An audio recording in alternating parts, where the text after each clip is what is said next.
Welcome to the Fantasy Football Fanalist Podcast, presented by Fantasy Data. Here's your hosts, Billy Muzio and Bradley Stalder.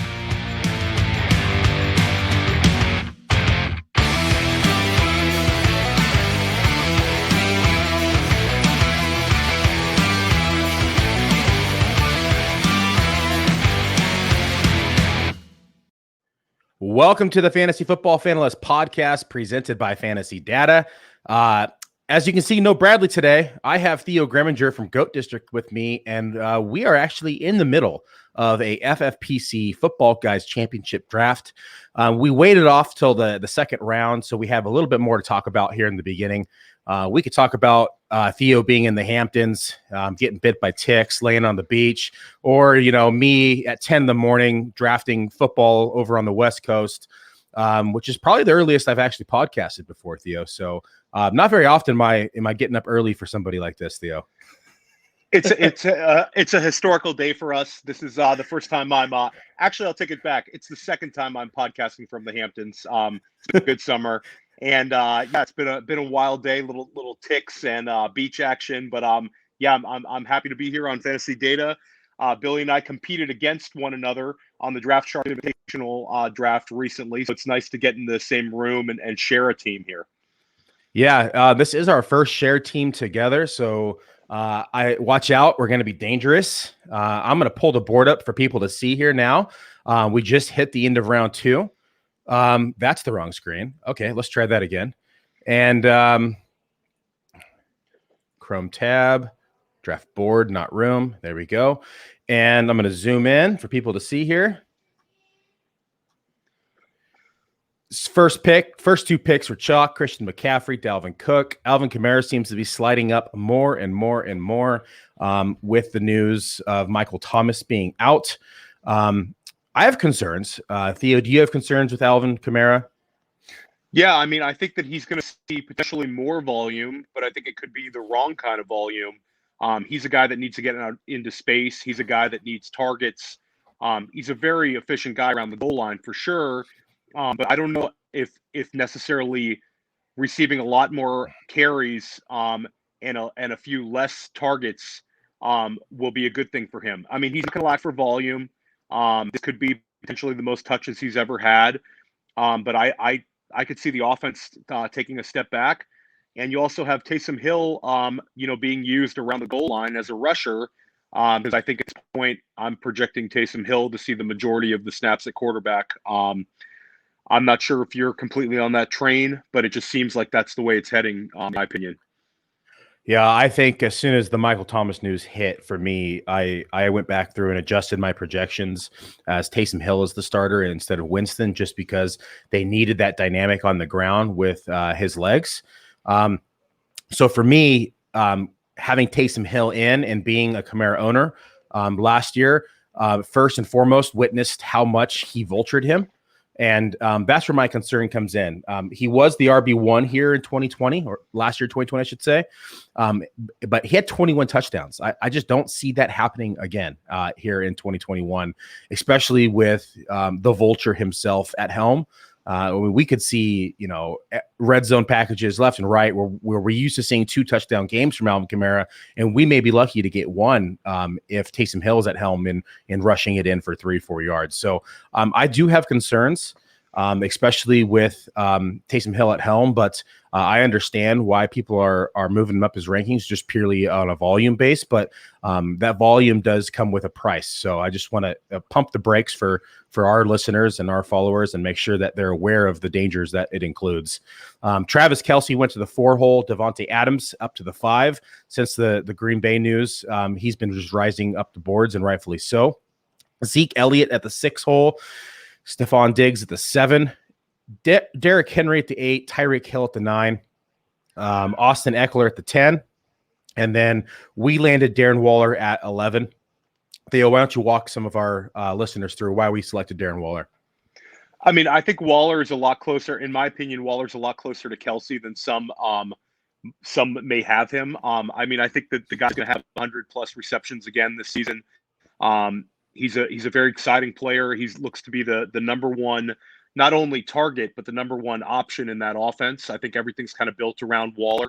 And I think that he's about as safe as it gets for a tight end premium, format. So we were very happy to get him at 11. It seems like, he's been missing for about a week plus now. People are kind of speculating as to why. It's not an injury, which is a good thing and a bad thing. But we're willing to kind of take a little risk that this thing carries on. I think once he steps back onto the practice field, it's not like, he's the kind of guy that's going to need the reps. It's great value to get him at 11. Yeah, I think so too. I think it's worth the risk, and you and I are both fairly risk tolerant. We had talked about possibly taking, Aaron Jones, Antonio Gibson, who we thought we were going to get the 2-hole. So we did take Gibson at the 2-hole. So let's just take a look at that turn. JT went 12. Chubb went 2-1. We took Gibson there at 2. Theo's high on Gibson. I'm high on Gibson. We both think that he's going to just be fantastic here on this Washington football team. And I anticipate him picking up a little bit more in the passing game. I just don't think McKissick's going to have another 100-target season. Najee Harris followed after there at 2-3. Aaron Jones 2-4, followed by Barkley, Kittle, Ridley, Hopkins, DK Metcalf, Clyde Edwards-Helaire, Mixon, and Justin Jefferson. Anything in those first 2 rounds for you, Theo, that really stand out? No, not particularly. I mean, it was fairly chalky. There wasn't, really any going particularly higher. Ridley, I thought that was good value getting him now mid second. He's a guy that we considered at the 202. But yeah, it was fairly chalky in my opinion. Yeah, we're starting to see Barkley continue to slip, which to me, quite frankly, I anticipated him landing back at the end of round 1 after he was removed off the PUP and came back to practice. Drafters haven't reacted as fast. What do you think the hesitation is for drafters right now? I mean, I still think he's coming off of major injuries. He missed a little bit of camp. I mean, I think when it's all said and done, as long as he stays healthy by the end of August, early September drafts, I think you're right. I think he'll slide into the back end of the first round. But I think people are just a little bit cautious. And I think that in this particular draft, Tyreek Hill, Austin Eckler, and Darren Waller were all kind of very easy picks, for the end of the first round. Diggs and Adams both went, a little higher than ADP. We're up now, though. Yeah, we're on the clock. You have Bob Woods in the queue, who I like here. The other ones I like here right now would be Chris Carson and Amari Cooper. But I have Bob Woods ranked ahead of both those currently right now. So I know Amari came back. I have a ton of exposure to Amari. I am a little worried that the injury will linger throughout the year. I think Amari's still pretty safe at this point, but I would prefer adding a little Bobby Woods. And I know you're high on him as well. So yeah, I would lock say it in. Let's lock it in. Let's take him. I like the rushing upside that he has as well. I mean, we saw him. Let me pull up the totals that he actually had, so I actually know what I'm talking about, and I'm not just spewing out numbers here. I want to say it was like 18, but it may be wrong. Rushing attempts. So I was wrong. 24 rushing attempts last year, 17 in 2019. So that's what I was looking at. So 24 rushing attempts in 2020. With the loss of Akers, I could see that actually possibly go into like 28, 29, 30 maybe. Do we see 30 rushes from Bob Woods with an Akers-less backfield with the Rams? What's your opinion on that? Or let's, what? I mean, we're on deck. Let's pick, and then we'll talk about Bob Woods again. Sure, absolutely. I have Carson queued up. I think getting him in the 4th round would be very, very nice value here. You mentioned him the pick before.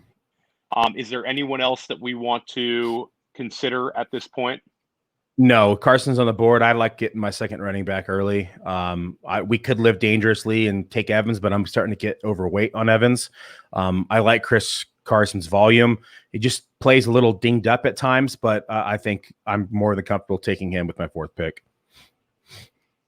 Okay, let's take Carson and lock it up.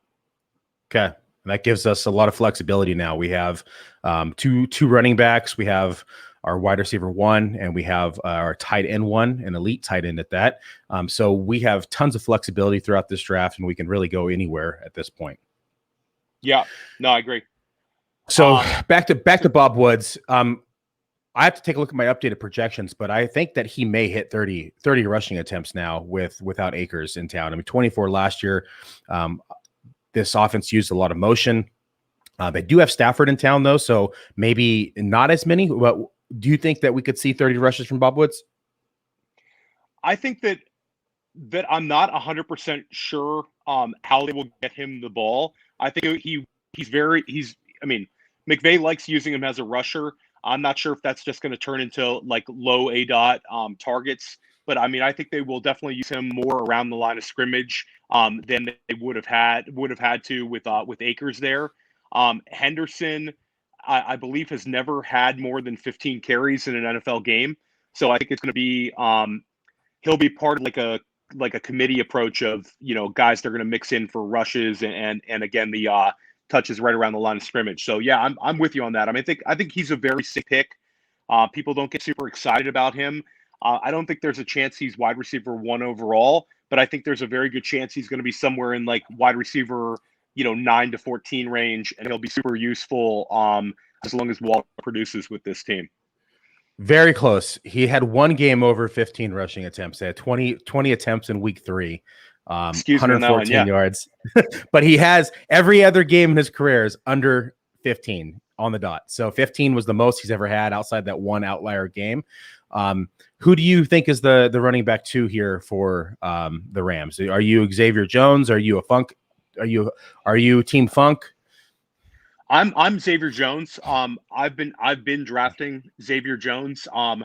Not like super duper aggressively. But when the opportunity presents itself, I've been taking him. I think that right now he's a high end handcuff to a guy that, like you said, has had 20 carries once in his NFL career. And I think that Xavier Jones is interesting. He was very productive in college. They signed him as an undrafted free agent, and they're bringing him back. Is always a nice sign. Pre Cam Akers injury, they had him coming back.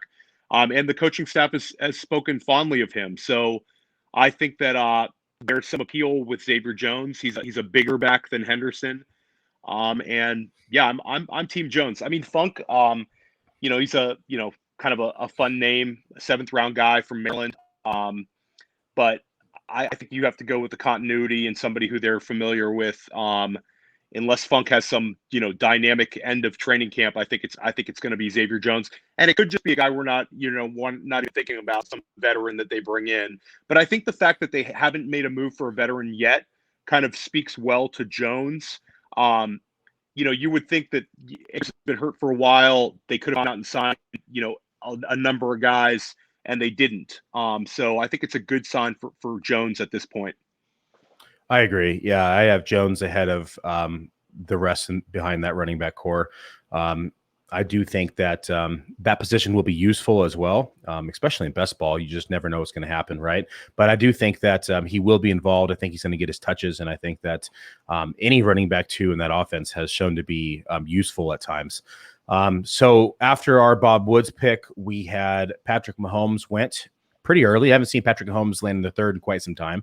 So Patrick Mahomes went 3-12 to Trojans, and then Mark Andrews all the way to 4-1, which is a little earlier than I'm used to seeing him as well. We landed Chris Carson at the 4-2, then Amari Cooper.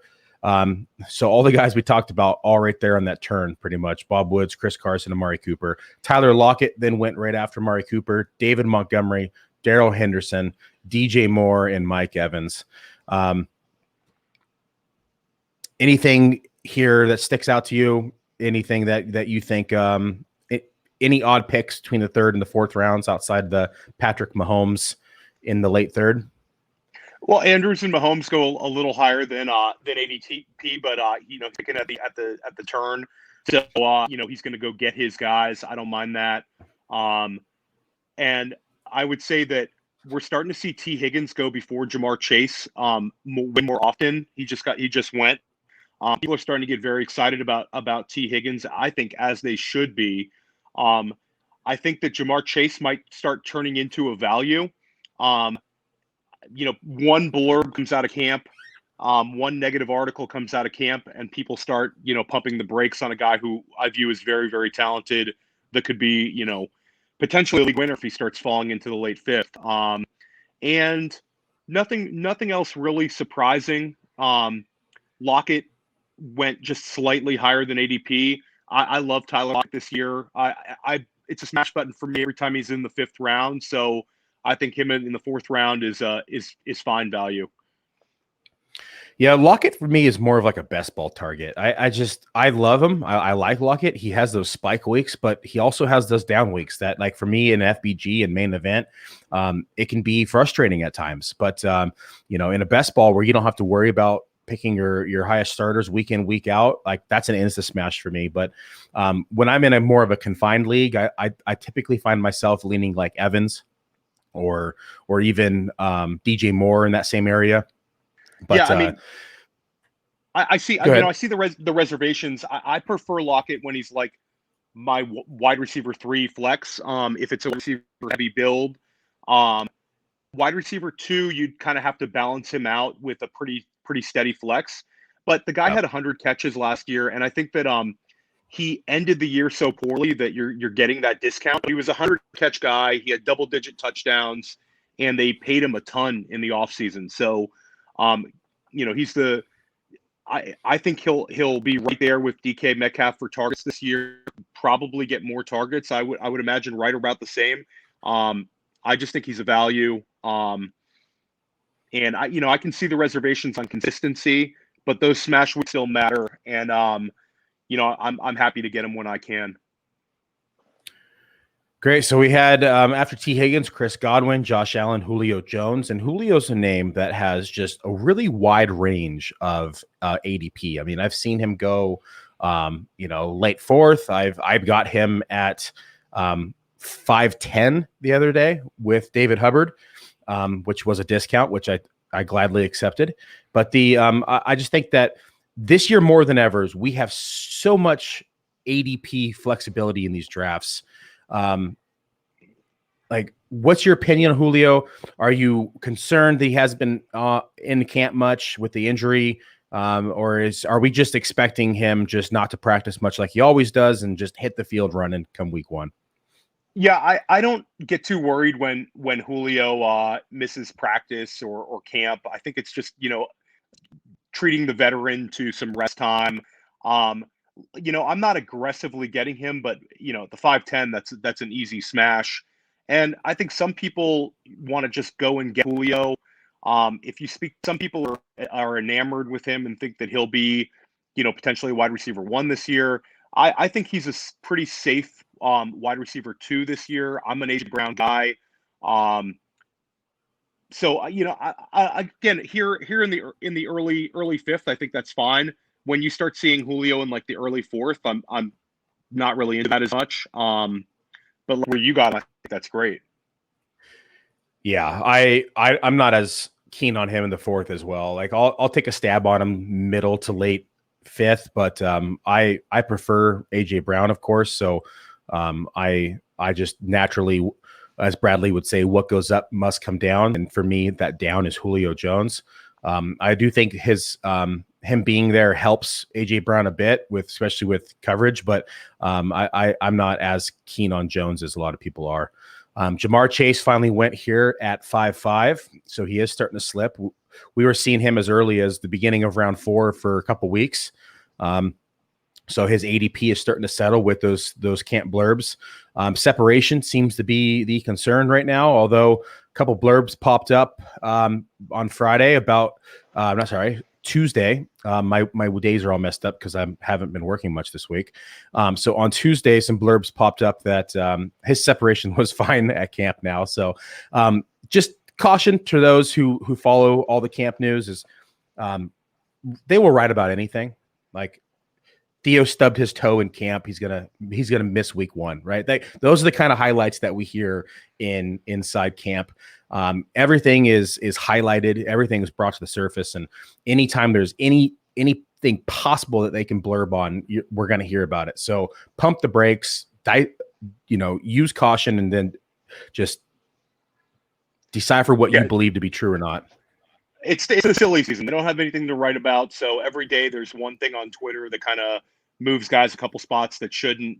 Major injury news is something you have to pay attention to. But one reporter's interpretation of a guy is not necessarily moving the needle for anything, in my opinion. If it's a continual drumbeat, that's different than a blurb. But I think with Twitter, I think things just kind of seem to move a lot quicker.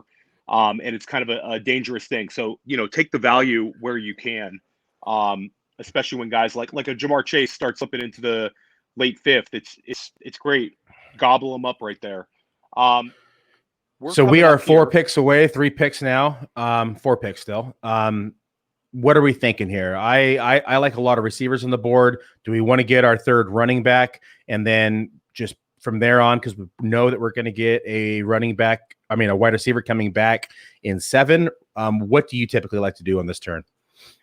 So fifth round is usually a wide receiver round for me. I would say it's a little bit dry up here with Odell going at the 507, Deontay. I would not mind getting Chase Claypool here. And taking or I would not mind taking a running back and hoping that, a Claypool or a Judy, in the 6th round. But I'm kind of open. We're very balanced. Which way are you leaning right here? We could go with a Bradley favorite of Myles Gaskin, but I know we're both not as excited as he is. I'm not as excited on Myles Gaskin. I typically like to go. Usually I might only have one running back at this point. Having Chris Carson kind of changes things. I'm not as high on Claypool as a lot of people are. Again, for me, he's more of a best ball target. I just think that he is going to be off the field in 2 wide receiver sets. I think we're going to see more Deontay Johnson and Juju Smith-Schuster. And I'm not as keen on Claypool in confined leagues or in FBGs. But I would be okay with Judy here. I'd be okay with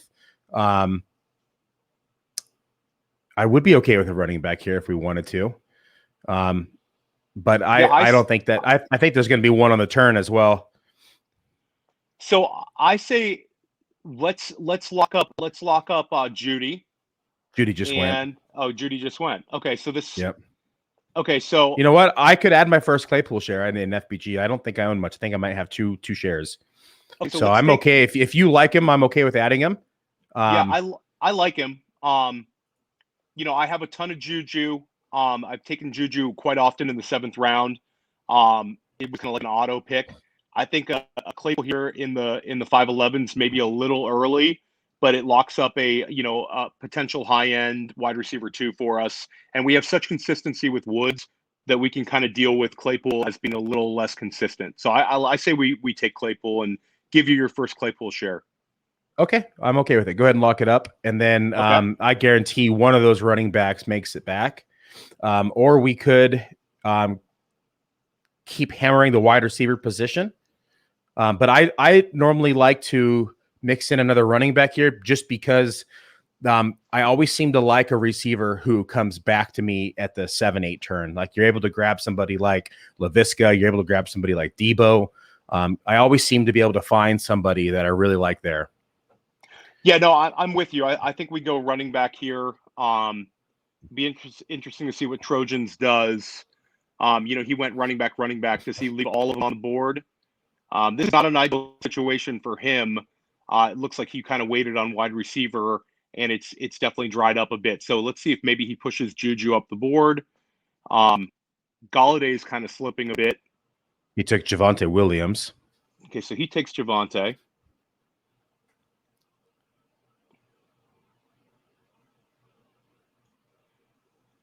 Where are you going, Trojans? 602 here for us. I don't have any Josh Jacobs, but I think 602 is kind of like it's safe enough to take him.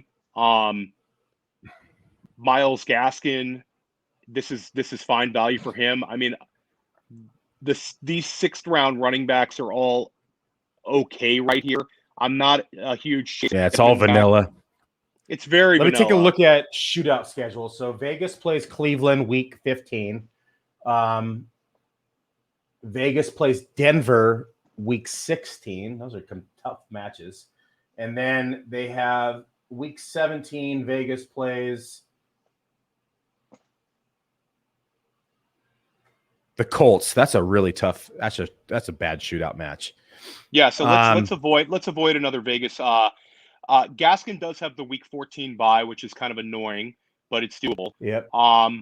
Week 15, Miami plays New York Jets, and then they play Jacksonville on 16 and week 17. How much time do we have?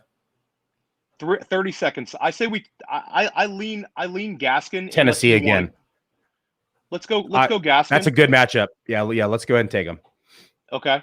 I mean, I have reservations about Gaskin, but again, this is a weird board. It's a very wide receiver aggressive drafting group in this afternoon draft. We're seeing a lot of wide receivers going a little higher than ADP here. So this sixth round will be a lot of running backs. I think pretty much all of them will dry up here. So I don't. Claypool Gaskin is not ideal, but I do think we were rock solid with our first 4 picks, and we can kind of overcome it. Claypool to me is interesting because I think he's going to get a lot of red zone looks, and I think he'll get the deep ball looks. So his physical profile is incredible, and the historical trend of wide receivers who scored 10 or more touchdowns as rookies is pretty crazy. I mean, he's up there with some truly elite players in that, like the Odell Beckhams. It's a very short list. Probably the worst player on that list is like Mike Williams. Everybody else has been a smash. Yeah, it's you mentioned how wide receiver heavy this board is. I mean, look at Team 5. He actually started off with 1, 2, 3, 4, 5 wide receivers, no running backs, no tight ends yet. Do you think he keeps the streak going here? I mean, you got to stay on brand once you've gone all in here. It's going to be hard for him to not take a running back here because I think there'll be some 6th round, running back values. And also he could potentially go tight end. I know Fant here for that build is not so bad if you want to keep pushing running back down. But yeah, he's certainly an aggressive wide receiver drafter. Billy, I'm going to be right back. I'm just plugging his computer. Give me 1 second. Yep. No worries. So we have the aggressive wide receiver draft for 5 wide receivers. I'm not a big fan of doing that just because you start 2 wide receivers in this format. You start 2 flexes in this format. And then from there, your 5th round pick is now sitting on your bench when you could have grabbed somebody who's a difference maker at a position, whether that's Kyler Murray that he passed on to pair with DeAndre Hopkins. I mean, that would have been the way I would have probably gone, just because now you have another starter in your lineup. But to each their own. We're starting to see the green stickers come off the board after we selected Myles Gaskins, Josh Jacobs, Trey Sermon, Mike Davis, and Chase Edmonds. So of the last 7 picks, 1, 2, 3, 4, 5, 6, 7, 5 of them are running backs. Lamar Jackson goes at the middle of the 6th round, and then Robbie Anderson, another one with a wide range of ADP. Robbie Anderson is kind of floating all over the place. I got him at a 7-11 the other day. I've seen him go as early as like 5-10. Robbie Anderson is kind of all over the place in ADP. And I think rightfully so. I mean, people are high on him with Darnold, and he had a great year last year. So I think that Robbie Anderson, I like Robbie Anderson this year. What's your take on Robbie Anderson, Theo? So I worry a little bit that Robbie Anderson is going to struggle just slightly because of the presence of Harris Marshall. Marshall seems like the coaching staff really likes him. He's got the familiarity with Joe Brady. They're talking him up in camp. So I think it's a slight danger for both DJ Moore and Robbie Anderson, who people are super bullish on. You would think that some of the Curtis Samuel targets go to one of those two, but I don't know. I think it could just be that they like using 3 wide receivers, and Terrace Marshall steps into a pretty nice target share as a rookie. So I like Robbie Anderson, but I'm not aggressively drafting him. I like Robbie Anderson too, but I agree with you. I'm a huge Terrace Marshall fan. I talked about it on the podcast with Howard Bender. We covered our top 20 wide receivers and the impact that Terrace Marshall has in this offense and what it potentially does for players like Robbie Anderson, what it potentially does for players like DJ Moore. You get down the red zone and you have Terrace Marshall, who's, in the slot. You have DJ Moore lining up. You have Robbie Anderson, and then you have Christian McCaffrey as well. This offense, I think, is going to be pretty damn good this year. I think Robbie Anderson does have that connection with Sam Darnold, which is helping his case. But I do think that the presence of Terrace Marshall definitely plays into consideration when I'm in draft rooms. Yeah, I mean, I've been trying to add some Terrace Marshall. I think he seems exactly the kind of guy that you get in the double-digit rounds. You keep him on your bench, and maybe by like week 5, you could start using him as a flex. It's a little kind of like T. Higgins, where he's got that. It's the perception of a crowded wide receiver room where we'll push the rookie down because of the veteran there, but they don't really care. I mean, in the NFL, if you can play, you can play. And Marshall certainly has the athletic profile. He produced next to Justin Jefferson and Jamar Chase. He's never going to have as good a wide receiver unit as he did with Jamar Chase and Justin Jefferson, and he still had the early breakout, the production. They got on the field as like a freshman at LSU. If you can do that at LSU, you're pretty much a baller. So Terrace Marshall, the only reason he went so late is because of the injury concerns. So if he stays healthy, it's he could be another one of these real steals that we saw last year with Claypool and Higgins. Yeah, I agree. Terrace Marshall, I'm up to about 13% ownership now across all my leagues, and he just seems to be a guy I've just been insta-locking in those late rounds when the time comes. That's something you don't see every day. Tyler Higbee at 6'12" here. It looks like it was an auto draft. Are we paused? Nope.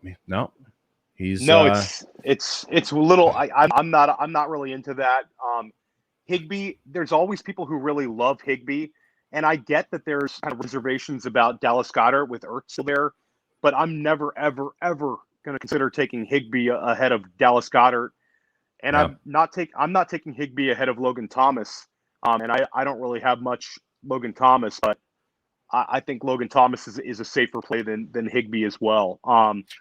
I've started adding more Logan Thomas lately just because of the injury to Curtis Samuel, and we don't really have a timeline.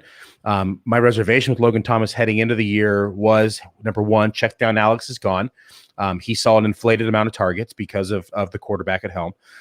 2, there was really nobody outside Terry McLaurin, and then we had Terry McLaurin who had that high ankle sprain as well. And so, add in Curtis Samuel to the mix, add in, an improved defense, and that's even tough. I mean, I can't believe we're saying that defense was already pretty legit, and now it's just one of the best in the NFL. Add in all that in the mix, and I just could see fewer targets and fewer opportunities for Logan Thomas. But all that being said, now with Curtis Samuel off the field all camp, I'm starting to get back on the Logan Thomas train just because those opportunities are going to be there, and he's been on the field and he's been healthy. So I agree. I'm not taking Higbee over Logan Thomas, definitely not over Dallas Goedert. I'm not really concerned about the Ertz news. I mean, I still think he's going to be traded. If he's not, though, this coordinator runs a lot of 12 personnel. So we saw when he was in Indianapolis with Mo Alley Cox and with Trey Burton, they ran a lot of 12 personnel in that offense. And I think if they do decide to keep Ertz, we will see both of them on the field. Yes, Dallas Goedert will probably be brought in line more because he's a better blocker. But that being said, this wide receiver core isn't particularly fascinating. Like we have Smith, and we have Rager as well. And then we have outside that, it's kind of wide open. So we could see a lot of 12 personnel. And Dallas Goedert could definitely still be the focal point of this offense. So I agree. I'm not taking Higbee over Dallas Goedert. Yeah, it's funny. Dallas Goedert was like a 5th-round pick, looking like a guy that could challenge Mark Andrews a little bit in the pecking order in FFPC drafts. And now he's going in the, early to – I got him at 7-10 the other day, which I was thrilled about. So it's it's just kind of funny the way these things go. I'm not so sure how much Goddard I would have had in the 5th, but I'll take him almost every time he's there in the 7th. So we finally had Team 5 took his first running back. He started the draft with 6 wide receivers. Raheem Mostert as your 1. Are you comfortable? No, not at all. I'm a Trey Sermon guy. I think that Raheem Mostert might get you through the first 2 weeks of the season, but I think at that point I would have gone Damian Harris, who's still on the board, who I think I have ahead of Mostert, and I'm a little higher on Harris, kind of holding it down for the year. If you're gonna, more likely than not, he should have taken a running back earlier, especially when there was all that value in the 6th round. That team would look a lot better right now with a Michael Carter, and he could have gone back to the wide receiver room right now and got a similar value to Robbie Anderson. So yeah, I'm not a huge fan of that, especially as the RB1. Yeah, and I mentioned while you briefly left was I'm not a big fan of starting 6 wide receivers because in this format you're only starting 2. You have 2. Oh, it got rolled back. What happened? I have no idea. Let's see what the chat is. A lot of WTF is happening. There was a 4 pick. Antonio Brown is the correction. So Antonio Brown goes in, which I had in our queue. Yep. That's unfortunate. Yeah. But yeah, no, back to what I was saying. Like, you're only starting 2 wide receivers. You have 2 flex positions. So at that point, his 5th and his 6th round picks are sitting on his bench. When he could have taken a difference maker at round 5, like Kyler Murray for him, paired him with DeAndre Hopkins. He could have hit another running back on the way back, like you talked about, whether that's Michael Carter or James Robinson, right? Then paired him with Raheem Mostert. I would have liked that team a lot more had he made those 5th and 6th round picks a little different. But to each their own. It may work out. We shall see. Yeah, I think that a zero RB approach is, I play a good amount of NFFC as well, which is a start 3 wide receivers and a flex. You can win doing a 0 RB approach, but a 0 RB is not be just great at wide receiver and then terrible at running back. You also should have very, very good tight ends and a very, very good quarterback. Your idea, in my opinion, is to be so dominant at the 3 positions besides running back, and also have he covered the flex spots, but he doesn't have a tight end yet, and he doesn't have a quarterback yet. I want to be dominant in that sort of build in everything but running back if you're gonna punt it that way. So I'm the same way. Like, have a difference maker at tight end, have a difference maker at the quarterback position, load up on wide receivers, and then from there start collecting your running backs because you need them. I mean, let's just face it. There's no way, shape, or form are you winning a league without at least 1 running back 1, or 2 running back 2s. Like, it takes a lot of luck in order for that to happen. If you don't have one of those staples at the running back position, so. Not my style of drafting, but I know it is for some. I will definitely push running back, but I do agree with you. You have to have at least some sort of stability at the position or be elite everywhere else. Yeah. So in my queue, I'm sorry. Go ahead. Sorry, go ahead. I was going to say a lot of my teams, I kind of punt RB2. I think that you can do a similar strategy with 1 anchor RB. Like if you took Ezekiel Elliott and you put him on team 5 instead of Devonta Adams with DeAndre Hopkins, Terry McLaurin, Mike Evans, Jamar Chase. I mean, that's a much scarier team. I think you need an anchor at some point. It doesn't even have to be a first-round anchor. Oh, we're on the clock here. Okay. Laviska for me. Okay, so let's take Laviska. I'm all about Laviska. That's a great pick, and it's good value. Okay, Laviska, I'm putting it in. And on the way back, if we can get a Devonta Smith, I think would be nice. Or if we can get, let me take a look at who else is in here. Yeah, Mike Williams is still in there. Yeah, I prefer Devonta Smith to Mike Williams. I have a ton of Mike Williams and not a whole lot of Devonta Smith. It's not because I don't like Devonta Smith. It just hasn't worked out. He's got his fans. If you're ever in a draft with the guilds, you're not getting Devonta Smith. I mean, there's certain there's FFPC and NFC grinders There's always one in the room that likes Devonta Smith a little more. Mike Thomas goes there in the at the turn. Okay, so we can go Devonta Smith or Mike Williams. I'll let you make the decision on this one. They're similar to me with Devonta Smith being he doesn't have a Keenan Allen or an Eckler to deal with. Would be the kind of the argument. Quarterback play should be again better in the Chargers, but he's an exciting rookie. We should not take Mike Williams. That would leave us with 3 wide receivers in a week 7 bye. We could just say, punt week 7 because we have, but because Devonta Smith would be week 14. But I'd probably be more comfortable taking Devonta Smith, so we have a little bit more flexibility week 7. Done. Okay. Let's take him. Okay, so we covered up at wide receiver, I think, quite well. We weren't thrilled about Chase Claypool in the 5th round. But I think when you have Chase Claypool and now Shenault and Smith to go with Bob Woods, that's actually a very exciting wide receiver build. You have 3 kind of guys that are upside players that are all either in their 2nd year or rookie season to go with the veteran Woods. So I'm kind of liking this team at this point, especially after the Gaskin Claypool, 5th, 6th round, I wasn't thrilled about, but I'm actually very happy with the way our 7th and 8th round went. Yeah, and that's why I'm okay taking a running back in that 6th round. I just always find myself liking a receiver here in 7 and 8. This has been a receiver heavy draft though, so it's not as sexy as I'd like it to be. Like you mentioned, I'm not stoked about Chase Claypool there in the 5th draft pick, but I've been finding myself on these 11 and 12 turns lately.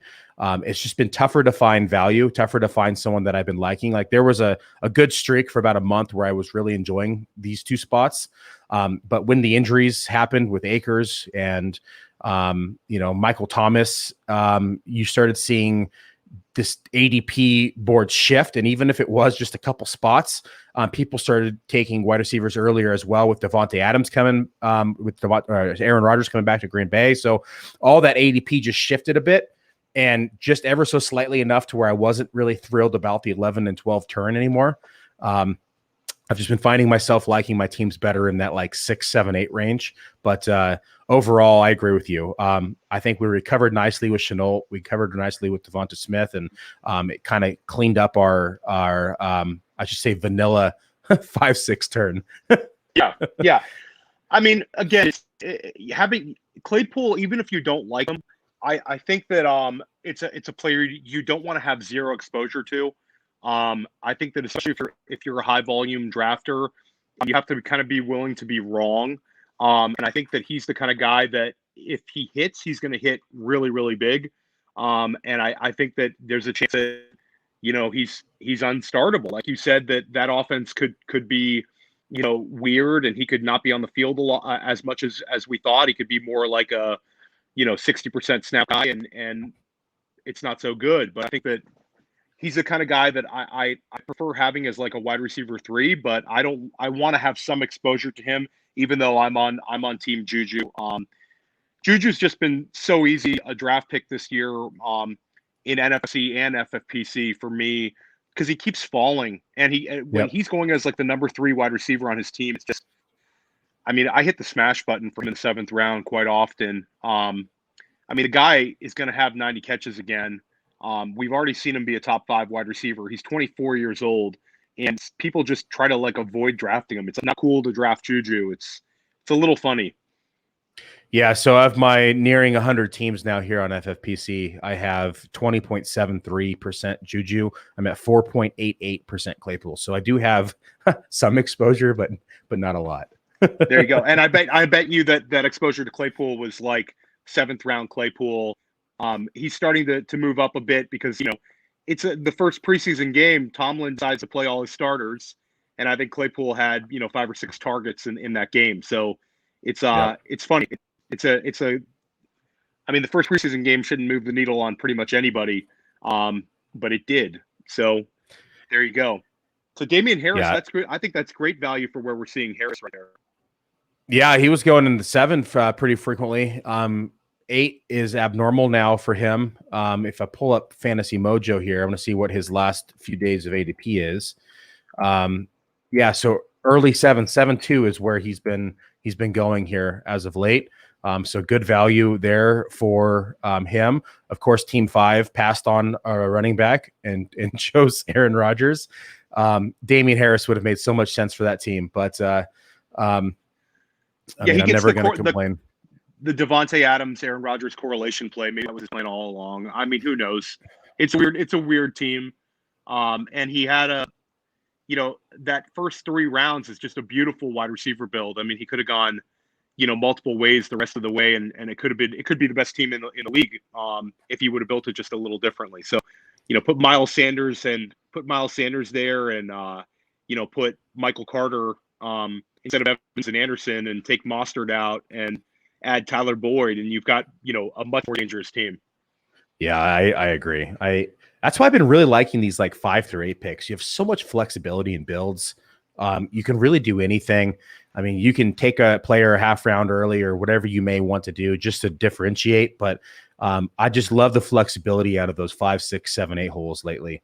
And I've been pretty lucky. I've been getting the 8 hole very consistently in FFPC drafts lately. Yeah, I have I got my main event. We were told our main event draft slots. I have two picks. I have a 4 and I have a 7. The 7 is a team I'm splitting with Dan Williamson of the GOAT District. So we were happy about that 7 pick. Like you said, you can get exotic. You could do a 0 RB team. Sometimes a really good RB falls to you right there. So yeah, I agree with you. In FFPC, I like it in those middle of the first round type picks. It gives you so much flexibility, and you can build some dangerous builds. So, yeah, I have 2 more main events coming up. I have one August 23rd and then September 6th. I think we've done 3 already. It gives us 6 total between me and Dave. How many drafts do you do a year over here, Theo? Are on like between FBGs and mains, and best balls now, I guess. I couldn't even tell you. It's I do. I mean, I would have to add them up, and I think that there's much like you were doing all off season. I think I'm up to 7 teams. I've split with Todd in the best ball tournament. I think we'll probably get to 10.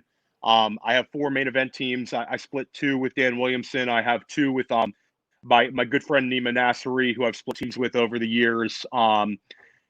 He's more of an NFFC guy. And then I also do a lot of NFFC higher stakes drafts where the $350 contest like we're doing right now, I do more football guys ones. But I split a few teams with Nelson Sousa, who's one of the best players around, and he's a great partner. And then I have a couple of teams of my own in NFFC. So I am very high volume, and also like yourself, Billy, I'm also a dynasty guy. So I have my dynasty teams as well. So it's I'm not very fun to be around on Mondays because it's waiver time. I also write I also do the waiver wire article on Player Profiler. So it's a very very busy time for me once Sunday Night Football starts going. But it's I mean, I love it, and as long as you stay on the same formats, I think it's manageable. So between NFFC and FFPC, those are basically my home pages. Yeah, I find myself like in my dynasty leagues, I'm always like a day late to finding people because I'm so locked in on like FFPC and so locked in on all the other high stakes leagues that I just don't care as much on like my friends and family leagues on Sleeper or whatever it may be. And I'm just so focused on FFPC primarily. And wow, we saw Darnell Mooney go already. Yeah, that would have been a nice pick for us. So I'm of the opinion here with coming up, I wouldn't mind adding a Jonnu with this team, just based on Hunter Henry, his injury history. I usually kind of would punt tight end using the high pick with Waller. But I wouldn't mind being a little more aggressive here, but I'm open to a number of positions. It's kind of a wide open pick for us. I think Tony Pollard as a high end RB4 for us makes a little sense. What do you think about Herbert? This is late for Herbert. I'm Yeah, normally not I mean, an early quarterback guy, but we can get Herbert on the next pick because Trojans has Mahomes. he does have Mahomes. Unless he's a psycho. So I'll defer to you. I'm not a big Jonnu fan. I just don't really have a lot of interest in any of the Pats players. Done. So say no more. I would say then to me, Pollard, Drake, and James Conner make a bit of sense here. Lat Murray, if you're really fading, or we could just take Herbert so we have more time to talk. Let's take James Conner. Okay, let's take James Conner. Done. Okay, so to me, like Connor in like the 9th and 10th round, I've got some exposure to. I've got some 11th round Connor. I think that in the range of outcomes, he's going to be very useful. I worry about him breaking down, but Chase Edmonds, they don't use him. They do not use him on the goal line. All these people projecting Chase Edmonds to have a great season, I get it. He could very much get a lot of targets and be very useful, but he has one career carry inside the 5-yard line. So it's just not happening. And Connor and Kyler Murray are your goal line rushers for that team. Edmonds will get a lot of work, inside the 20s. But yeah, I'm with you. I don't mind having some Connor. And so, like, people look at Connor, and I even have a disagreement with Dave here, who's my draft partner in a lot of these, and he's coming around on James Conner, but I mean, James Conner last year, people are, he looked slow or he had missed a step, but he was 15th in the league in juke rate. I mean, he was 10th in the league in breakaway runs. He only played in 13 games, only started 11, and he was still running back 23 and still 20th in rushing yards. So you were right. He's not a sicko. He did not take Herbert. So I would love Herbert in the 10th. That's pretty late. So we're OTC. You're bored. Okay, there you go. So I'm gonna take Herbert right here. Yeah, that's an easy one for me. Herbert 1002 is super easy. That's great. That's great value for us. That's that might be the latest I've gotten Herbert, and I have quite a bit of Herbert. 10th round is fantastic for him. Yeah, I have a lot of like 8, 9 round Herbert, but I don't have any 10 round Herbert. That's pretty. Yeah, I want to see where the latest he's gone now. I'm curious. I will say I would like to throw out our 20th round pick right now, just for Fantasy Mojo. Tweeted that only one team in this entire tournament has Jared Goff on their team. They've drafted him one time. So I'd like to take Jared Goff in the 20th. We can cut him for the first waiver wire run just for Mojo. Just for Mojo. Okay, I'm okay with that. We have cool. We are only the 3rd team in all of FFPC in the Football Guys Championship to have Herbert in the 10th round. So we had it once in early May. We had it. That one's on the line. I don't know if that's like 5, if that's 10-1 or if that's 9-12. Well, regardless, either way, which one? I think that's on the line is 12. But if it's not, then that's the 2nd. That's going to be like end of May. And then we had us here now. That's it. It makes kind of no sense for him to go this late. But it's a weird draft. Like we said, a lot of these wide receivers got pushed up and a lot of other positions kind of got pushed down. So we'll take it. That's great. I'm starting to like this team a little bit more now. Getting Herbert in the 10th is great. Yeah, it's starting to come together. And I think that's the thing with like when I draft, like I don't always like the beginning of some of my drafts, but I feel that you make your teams between like 8, 9, 10, all the way to 13. That's what separates the good teams from the great teams and the mediocre from the good. Like being able to adjust based upon draft rooms and adjust based upon what's flying off boards and adjust your draft mentality. I think that's what separates the good drafters from the bad drafters. And you're able to put together a pretty solid team. And I think that's what we've done after we kind of lost value being in the 11 hole. But I think overall it's coming together. Really love Justin Herbert in the 10th. Yeah, it's a pretty good looking team. This team needs a couple things to happen. We need Antonio Gibson to perform very much like a top 6 type running back. We need Robert Woods to be a rock solid, borderline wide receiver 1, and we need Chris Carson to stay healthy. And if that happens, I think this team will be competing for winning this league. Yeah, I agree. Let's take a look here. I'm going to start looking for the way back already. Just take a look at who's in here. With the news to Elijah Moore, I wouldn't mind a Corey Davis edition, possibly. Yeah. Yeah, that Elijah Moore news is really pressing. He's a guy that I was just having a conversation with someone this morning about how early is too early to take Moore. He went in the 7th round of a main event. He went in an 8th round of a main event. He's really shooting up boards. Every person that goes to Jets camp would come away saying how good Elijah Moore looks and how he looks like the wide receiver 1. But yeah, Corey Davis will step into some sneaky, Corey Davis could be a wide receiver 2 this season if Elijah Moore misses any time. They gave him a big contract, and like you're talking about in the pre-show, Jamison Crowder can't stay healthy. Denzel Mims has all kinds of issues. It's a little bit of a mess. I mean, Keelan Cole is kind of a jag. And then Michael Carter, I expect will be targeted, but how much target volume can he handle?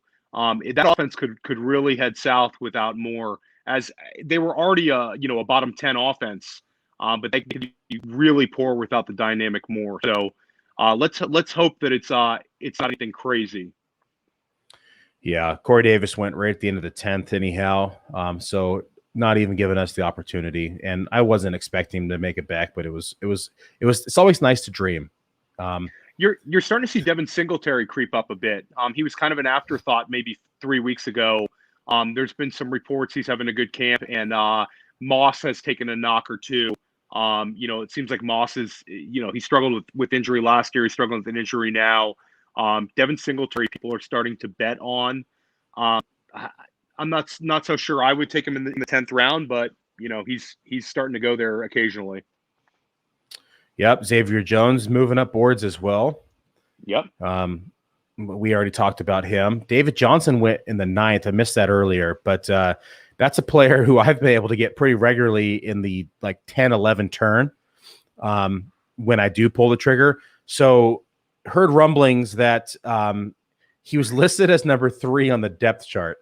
They have Mark Ingram as the RB1 there. It's the ugliest depth chart I think you're ever going to see. It's horrible to look at. I mean, but it's such a weird looking depth chart. I think Nico Collins 4th string, and I think we're all kind of bullish on Nico Collins being arguably the 2nd wide receiver there.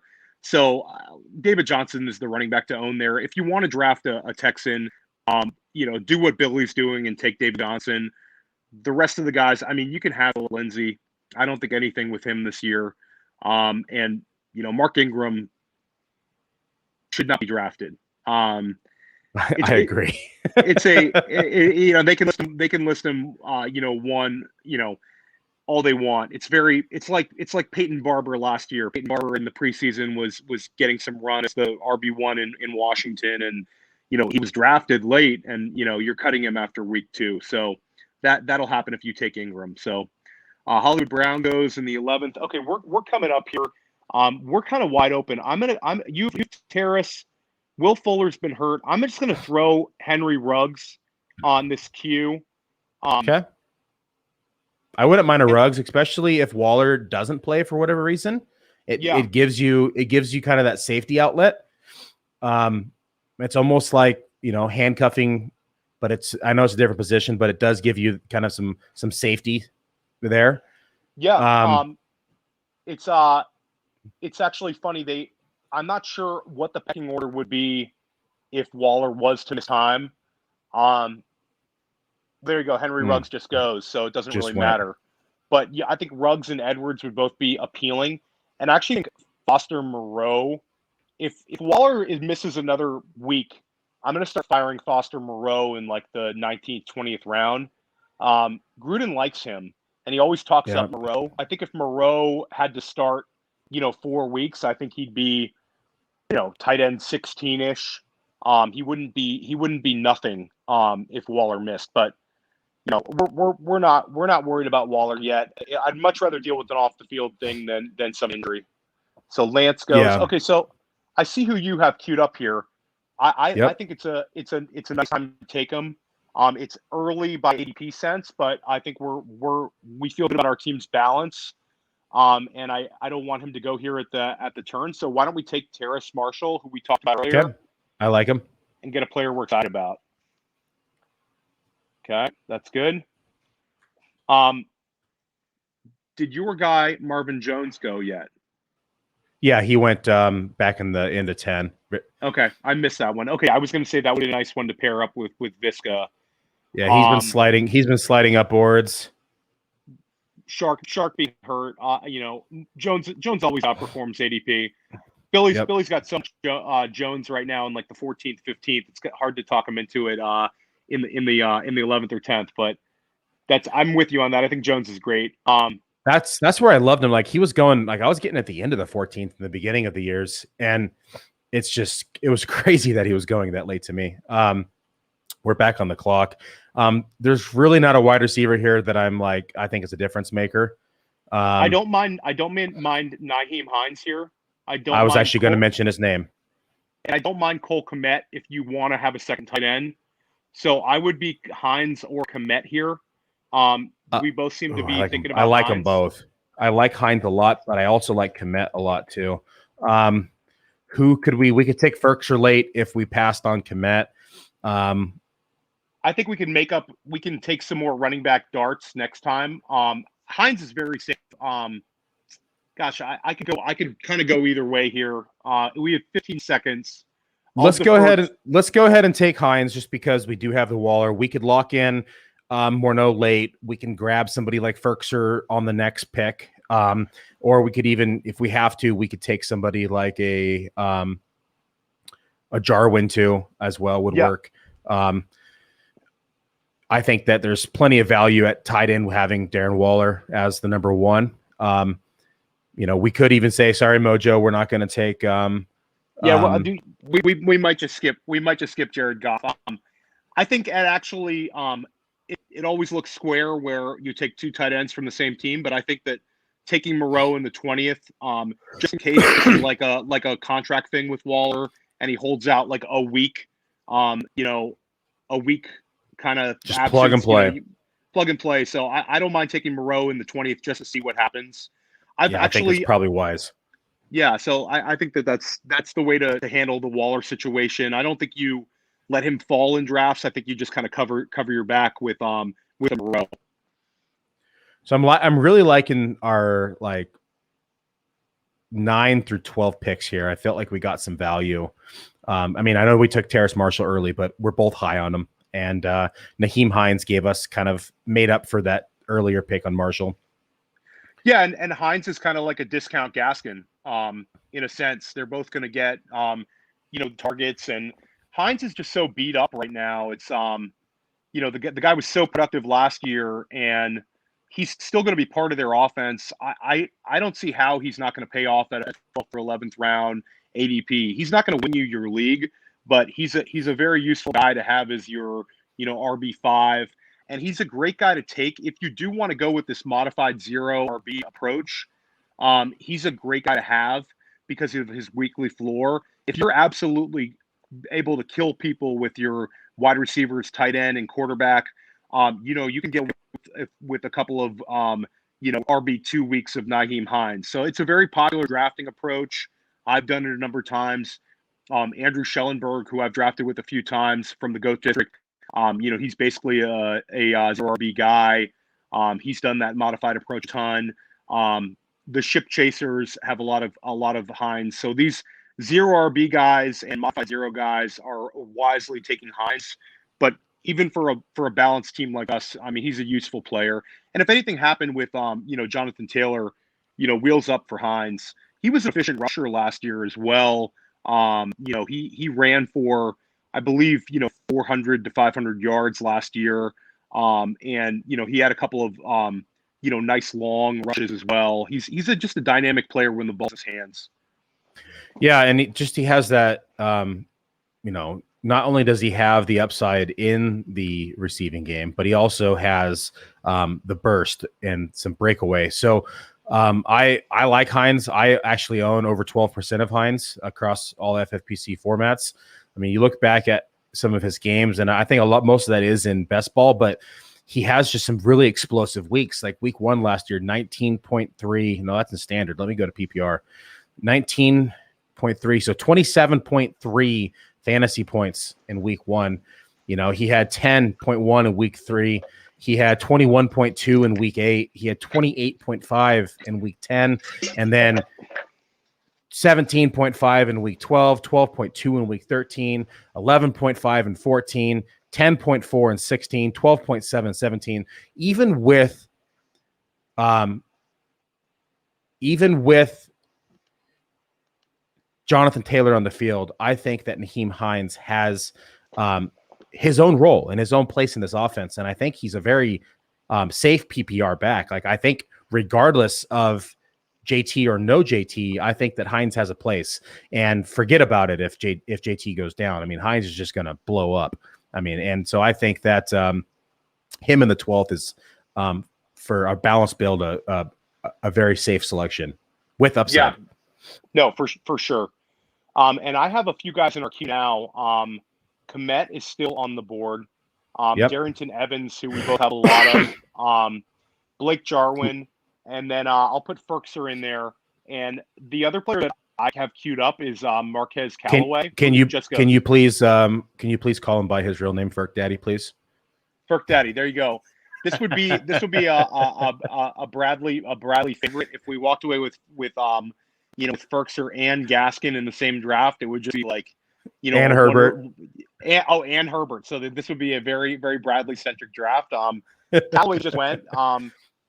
Callaway's looking like a really, really nice dark horse. The market's starting to correct itself on Callaway. A lot of the beat writers think he'd be the number one target in that offense. I think the initial lean was Traquan Smith was, somehow this value when Thomas went down. People were already on Troutman. And like you said, Kamara just shot up to the moon. He's the, chalk 3 or 4 in every FFPC draft, it seems. But Callaway is interesting. He's big. He's like 6'1", 205. He's an SEC wide receiver. Didn't have the best quarterback play at Tennessee. We're not exactly vintage Tennessee teams, but he's certainly got that profile. And I think that guys like Traquan sometimes just are what they are. It's year 3 for Traquan. He could obviously, take a step forward. Is it year 3 or year 4 for Traquan? I think it's year 4. Okay, so it's year 4. He is what he is.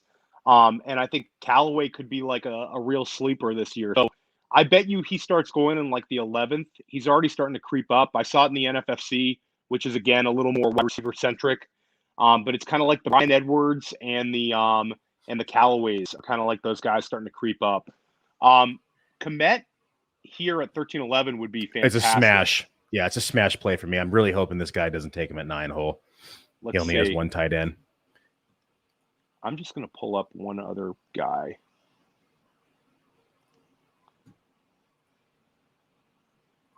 Okay, he must have gone. So okay, Randall Cobb goes. Okay. Cole Komet share here would be fantastic. Traquan Smith, 4th season. The dude only has 80 receptions in 3 years. Like I'm not on Traquan Smith.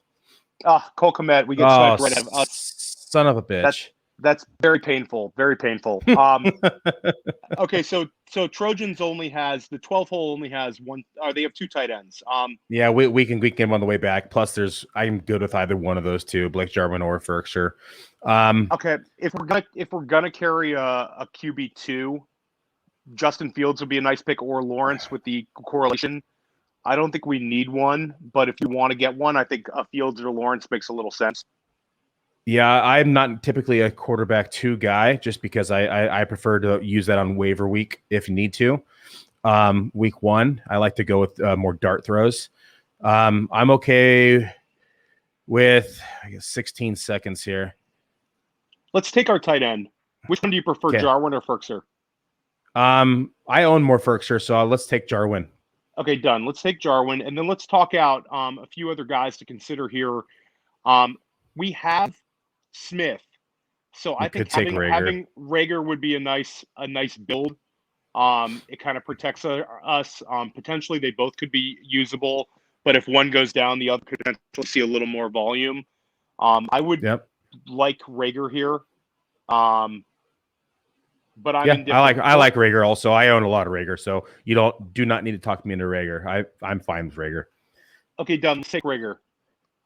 Yeah, I had thought about it previously, and I'm fine. I'm 100% fine with that. I like Rager actually. That's very disappointing with the It's very disappointing. Komet. It's Komet. I thought for sure was going to go to us, but what are you going to do?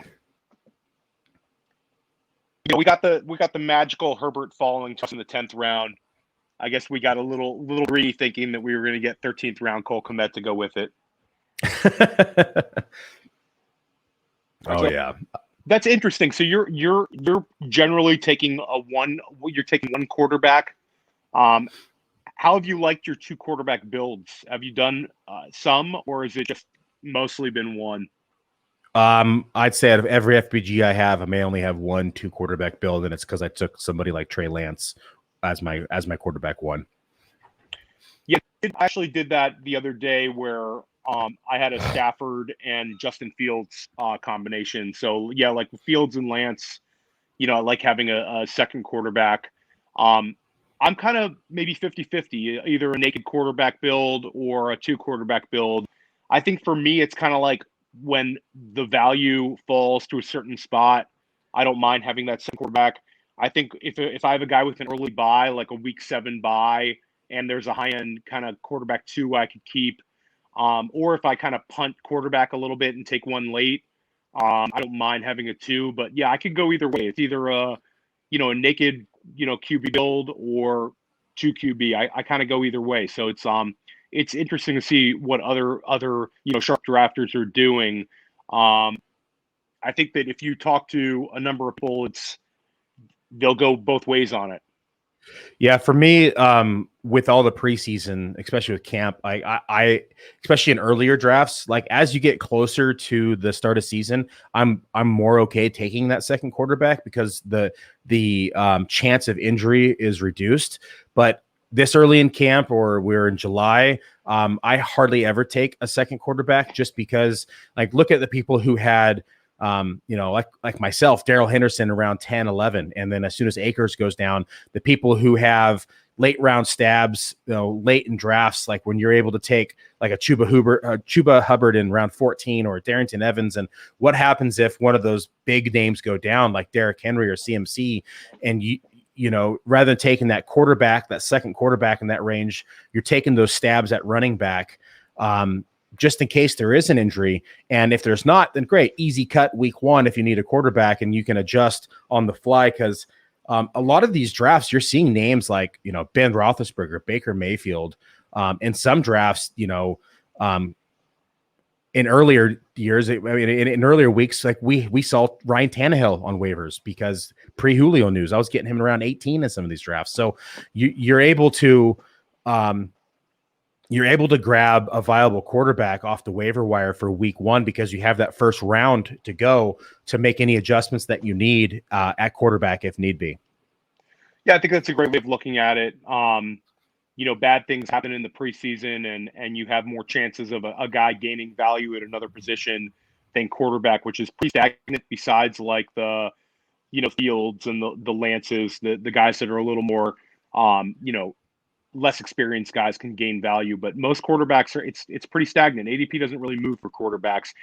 Dak Prescott, the negative news has kind of pushed him down, but other than that, hearing that Kyler Murray's having a great training camp doesn't make him go around earlier. whereas a running back can move 10 rounds overnight. If Chuba Hubbard, if CMC goes down, Chuba Hubbard's going in like the fifth round. It's crazy how fast things move in preseason. Yeah, like for instance, like you start grabbing a back like Anthony McFarland, or you start grabbing backs like let's just say like Chris Evans. Like these are all stabs, right? And they're second or even third on the depth chart in some scenarios. But if you have a person like Najee go down, yeah, he's not going to be the clear-cut one, but you're going to have significant value at around 16, 17 ADP.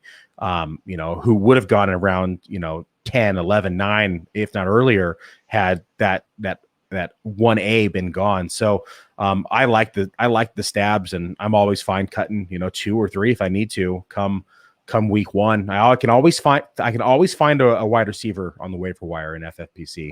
It's not as challenging as the FFWC or NFFC, where they're getting those 3 wide receiver starts, where it's a lot deeper in the pool at that point come week 1. But someone always emerges, I find, in the wide receiver core as well. And I just always find myself just kind of painting it green late in drafts. Yeah, I think that's a great way of looking at it. I have 2 Atlanta running backs in our queue right now. Olsen. I love them both. This is something we do frequently. We take a position like just like this, and you take them both on the turn, and you lock in that number 2 position. If anything happens with the number 1, now you have the 1 and 2 in that backfield. We do it very similar with McKinnon and with Darrell Henderson as well. So I love it. Yeah, I'm completely fine with that.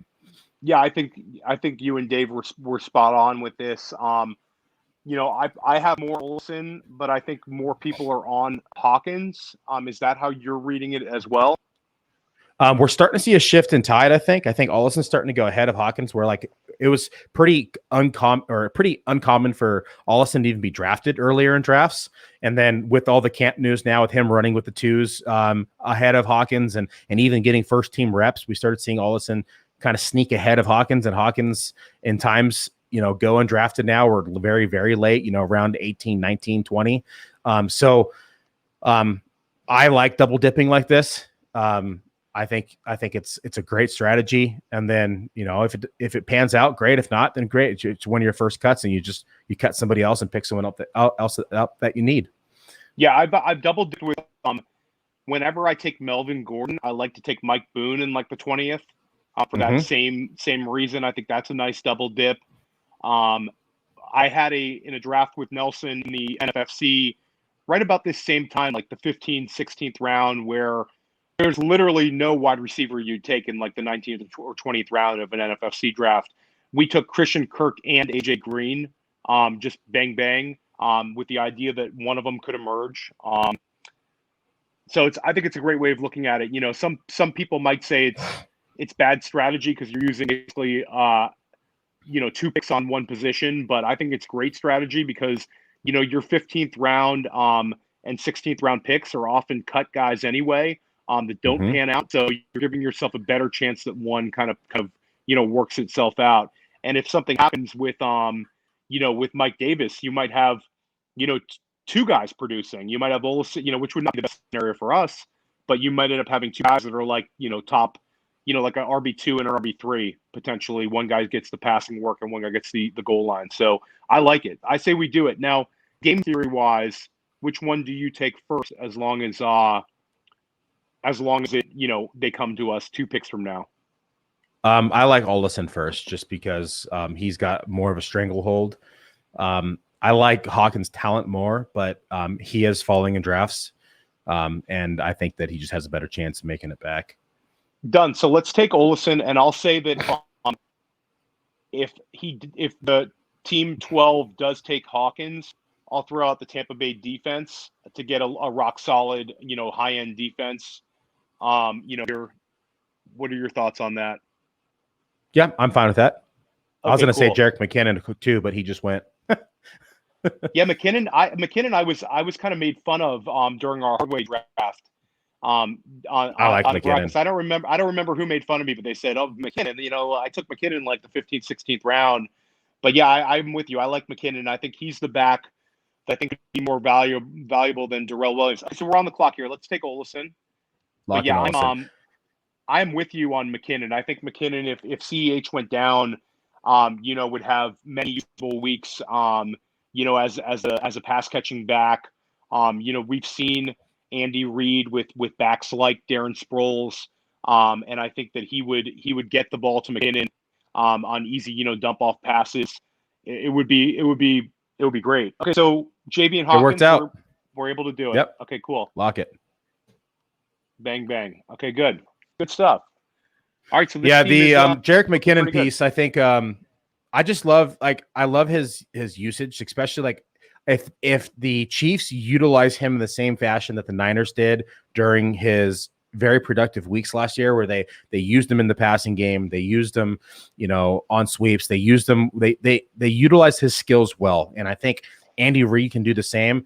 That's exactly what that offense needs inside or for a running back in that backfield. Yep.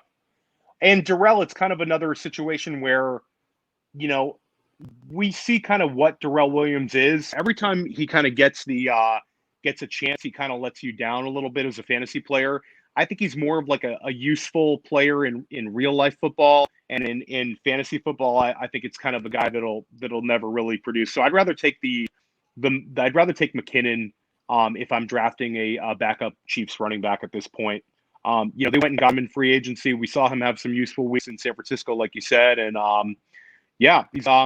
he's an interesting player, and he's super, super cheap right now. And I mean, not just that, but like when you go out and get a guy in free agency, like to me, that speaks volumes, right? Like it's not necessarily about who's already there, but it's about what did the coach do? What did the GM do? And they they went out and got this guy. And I mean, you don't go out and get a guy like that unless you're going to use him. Yeah, no, I agree with you. Some interesting names still on the board here. Ebron is just left for dead. He goes lower and lower in these drafts. The guy had multiple tight end 1 weeks and a ton of tight end 2 weeks last year, and he's kind of been left for dead. It's kind of like either him or Austin Hooper. One of those two guys ends up going extremely late in these FFPC drafts. People they're just not excited to take him. It's just interesting to see him on the board in the tight end premium, where we like so many players on Pittsburgh.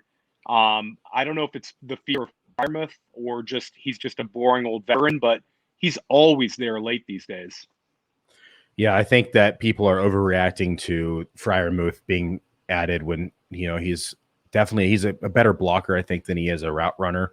I think Ebron will still be the 1A in this tight end competition, if you even call it a competition. But I think it's just the fact that you have Claypool, Juju, and Deontay there. He's probably third or fourth at best on the pecking order in the receiving game. Add in Najee Harris now as well. I just think that there's a lot of mouths to feed. I do own Eric Ebron about 11% in my FFPC drafts just because of the free target or just the free price, I should say. Like you said, he's going around 17, he's going around 18, he's going around 16. Like it's just, that's free. And if you're ever desperate at the position, it's a pretty easy pick. Yep. No, I agree with you on that. And then Hooper falls a ton. This draft, I believe he went in the 14th, which is, a little bit higher than he usually goes. But, it's funny. We all like the Browns. They have the fantastic offensive line. We're extremely bullish on Odell. We're extremely bullish on both running backs, but Hooper's going to have a role, and he's kind of like that free guy where if you want to wait on tight end 2, I think he's absolutely in consideration.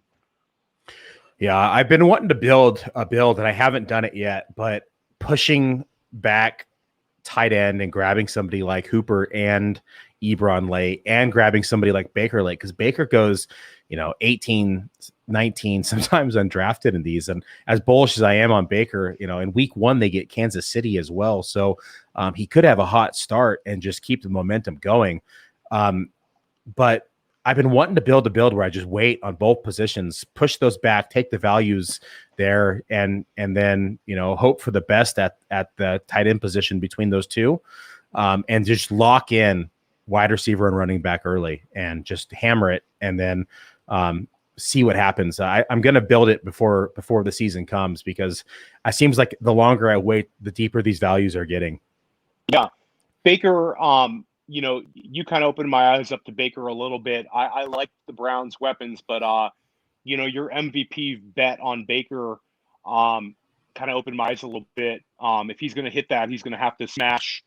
Statistically, he'll have to do quite well. And I also I have a ton of Odell. So if I'm betting on Odell to smash his AP, usually he carries the quarterback with him. So Baker is super, super interesting. And that's what I look at. Like when I look at like these ADPs, like I always typically like to take a value at quarterback. Like, where can I get a value at a quarterback for me that's going to outperform ADP? Like round 10, Justin Herbert all day, right? But like last year, my two most owned quarterbacks were Aaron Rodgers and Josh Allen. They were round 11, round 12 draft picks last year. And whenever you're able to find that value at the position, that quarterback position, and you're able to, and tight end at that matter, and you're able to find those two positions that can outperform ADP, you typically win your leagues, because you're able to focus heavily on running back, focus heavily on wide receiver, give yourself more depth, give yourself more options to start week in and week out. And then when those receivers, or when those quarterbacks outperform ADP, their receivers typically do as well, or vice versa. Like you said, when Odell outperforms his ADP, Baker probably will as well. So I always like to try to grab those players that I think are going to significantly outperform their ADP, and then target the quarterback at helm in those offenses. Yeah, I think it's a great strategy. And I think it's a little bit of a reverse of what we talked about with Tyler Lockett. Like Baker did have a nice close to the season. I think if you start looking at his splits, and some people don't like looking at splits because you can kind of turn data into whatever you want to look at. You can look at the best 4 weeks and say, look at this split. But Baker had a couple of weeks where the Browns offense really exploded. We all saw what happened in that Pittsburgh game in the playoffs, and Cleveland was kind of rolling offensively, and it's Stefanski year 2. So yeah, I'm bullish on it. And you had one build in the draft we were in where you and Dave took Baker as like your QB1 in like the 19th round. I thought that was I mean, it's not the ideal strategy, but I think you were just extracting value after value off the board, and you're like just punted QB, and if Baker ends up hitting, you win that league with ease. So yeah, I see who you have in the queue, and I like him, especially with the Elijah Moore news. So let's take him. We talked about Jameson Crowder earlier. He'll be efficient. He'll get a lot of receptions with Moore out, if Moore is out, and if he's not, we'll just cut Crowder because it's the 17-11. Let's take him. And Paris Campbell went before. I had him in the queue as well. I think he's great value in the late 17th. Coming up here, I'm wide open in terms of what you want to do. Defense-wise, since we've already punted it a little bit, I don't mind taking Carolina defense late because they have Jets week 1, and we get a potential smash, week 1. Okay, I like that. And they have the Jets and Houston 2 of the first 3 weeks, and they have the Saints in between. It's actually something Dave and I have talked about quite a bit. I like Carolina defense for that reason. So I'm fine punting that position all the way down to 20 because they won't be selected. Yep. So what way do you want to go here? I'm wide open. I always like taking Dokes around this time of the draft just in case. I'm not sure your opinion on Dokes, but I like him as like a real dart throw. But I'm open to any guys you want to throw out. I'll throw out one more name, Diami Brown, who's kind of ripping it up in Washington camp. And he's not very owned. I like Diami Brown. I think that I think we're stronger at running back on this team too. 1, 2, 3, 4. 1, 2, 3, 4. We're pretty balanced actually. Yeah, we could. It's wide open. Let's go ahead and go Dokes. I mean, we own Gaskin as well. We are kind of handcuffing, I guess. We are technically, but we are. I like Dokes' upside. Yeah, let's take Dokes. Let's lock it in. Okay, Dokes in. So now we're I do like Diami Brown though. Now we just have kicker and defense, but I do like Dyami Brown, especially with the Curtis Samuel absence. My only fear, I mean, it's around 18. Doesn't really, I mean, at the end of the day, you're not spending anything on him. But I do think he's doing well in camp. Like you said, the comments we've been seeing out of camp has been great on him. My original concern on him was it was going to be tough to find a way to the field. But with Samuel out, where that concern is kind of gone. Yeah, and I think it's also kind of like with Terrace Marshall. I think that sometimes we need to get our preconceived notions of depth in front of a guy kind of out the window. Rookies keep breaking in earlier and earlier. They used a third-round selection on Dyami Brown. I really like Dyami Brown in the pre-draft process. I think that our perception of him, if he would have just gone in the second versus the third, would be a lot different. And of course, hit rates are higher for second-round draft picks, but he goes to the perception of a crowded receiver room, so he's kind of left for dead. But I could see him being a really big waiver wire ad. And maybe Samuel is just kind of a jack of all trades where they move him around, and Dyami Brown does have a role. Like you said, there's so many mouths to feed in Washington. It's kind of hard to predict. There's been some Adam Humphries getting love. He's got the connection with Patrick and the familiarity.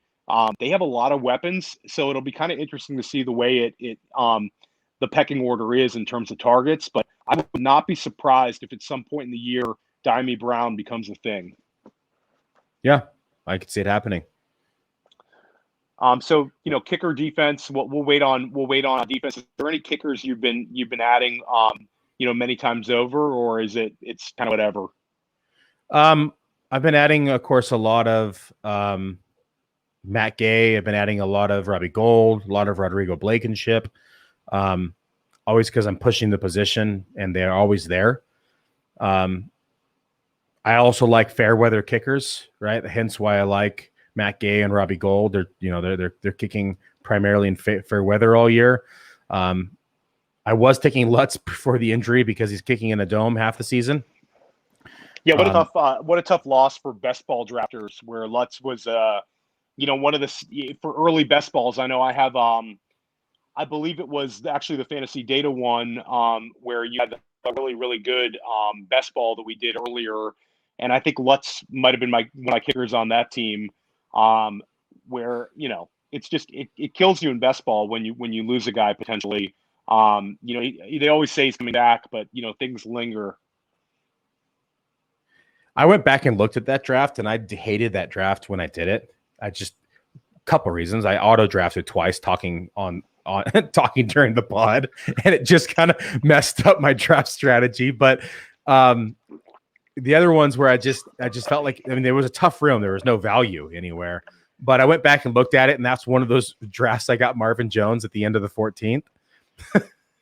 And awesome. A couple, I think Odell like the end of the 8th in that draft room. And there was just, a couple draft picks. I went back and said, oh, that's really good value now. I love going back and taking a look at earlier drafts and saying, hey, what did I miss? Where did I make errors? How can I improve my process? Right. And that's one of those things I look back at. At the time, it was probably my least favorite draft of the year. And now I feel like it's has some value.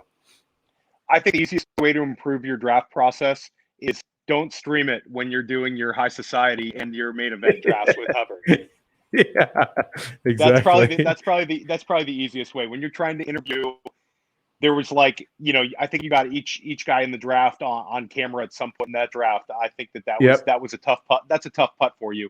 I mean, you've done plenty of stream drafts with like you and Todd, or you and Dave, or like we're doing now, where you have a partner and you're talking through your picks. But when you're interviewing somebody else on their process, it just completely screws it up.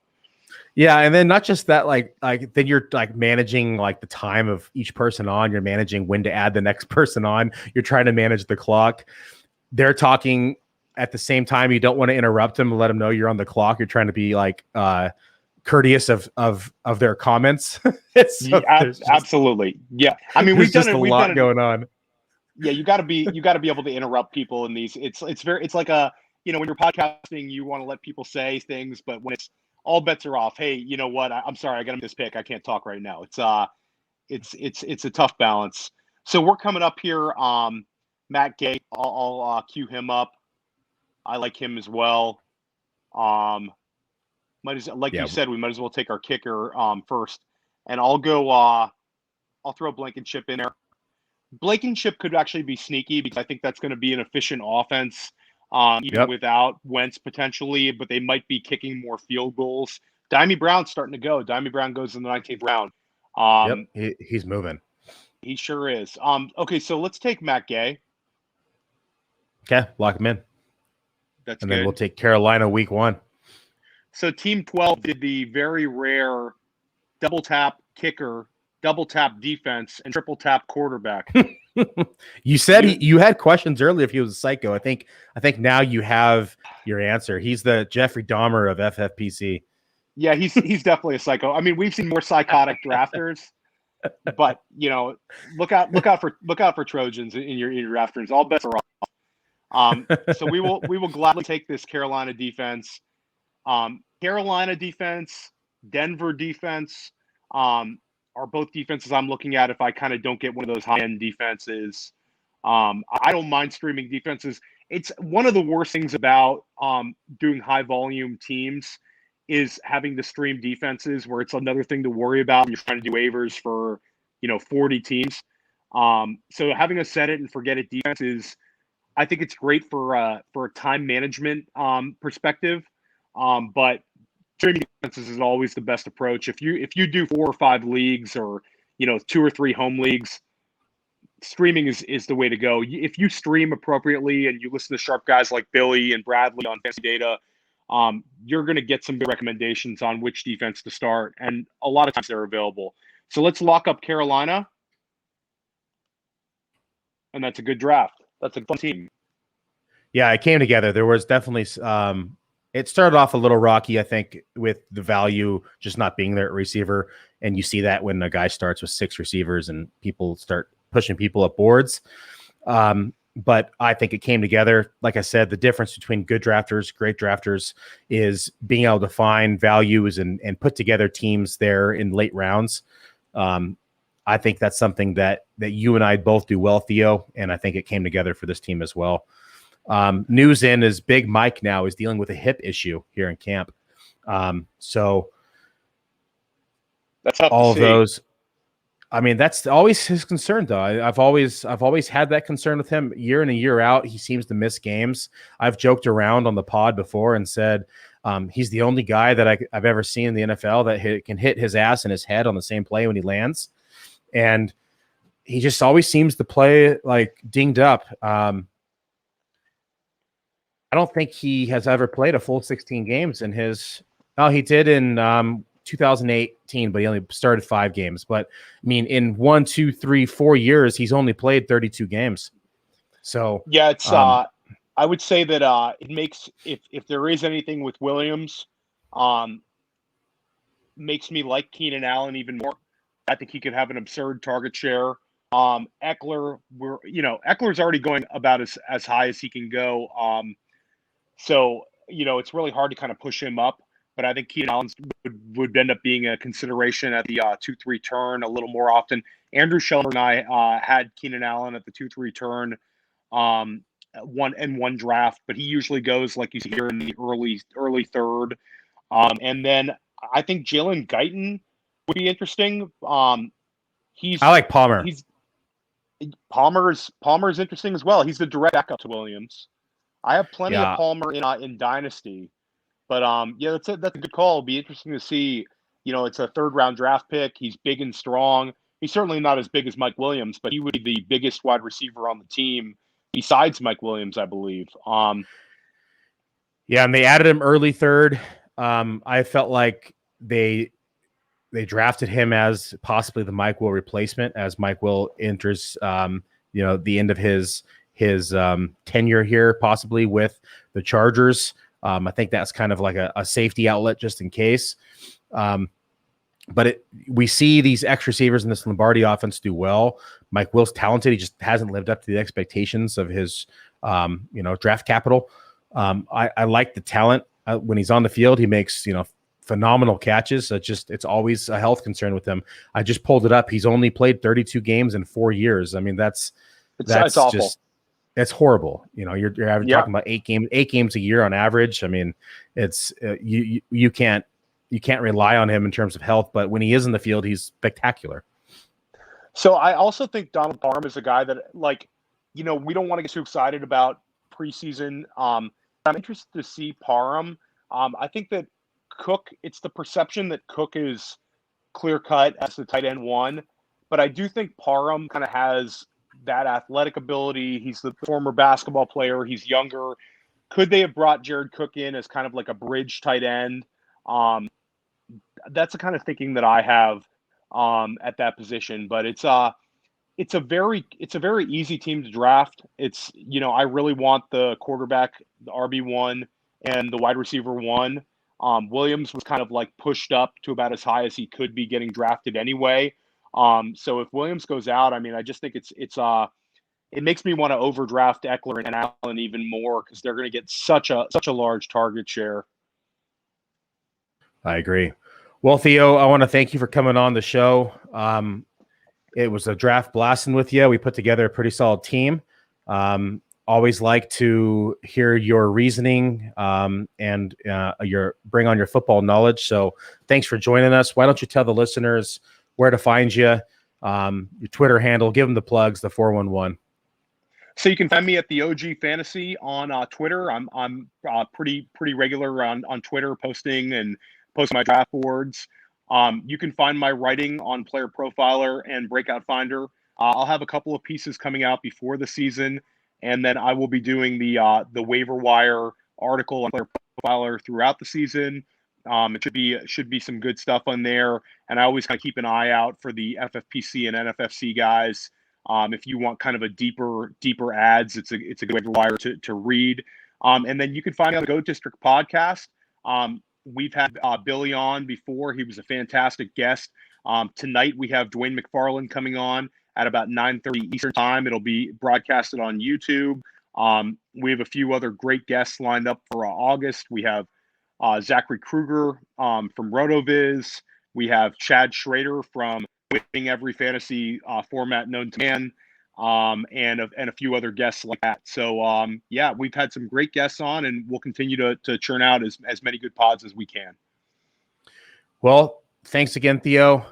Thanks, everybody, for tuning in. This will be uploaded. It was not live, just so it gives us more flexibility to be able to chat freely during the pod and not talk about players not selected. So it will be uploaded here to YouTube for everybody to watch, as well as the audio version on Apple Podcasts, Spotify, the whole shebang. I can't ever list them all because I mess it up, but it's everywhere. Just Google Fantasy Football Fanalist or Fantasy Data and it'll pop up.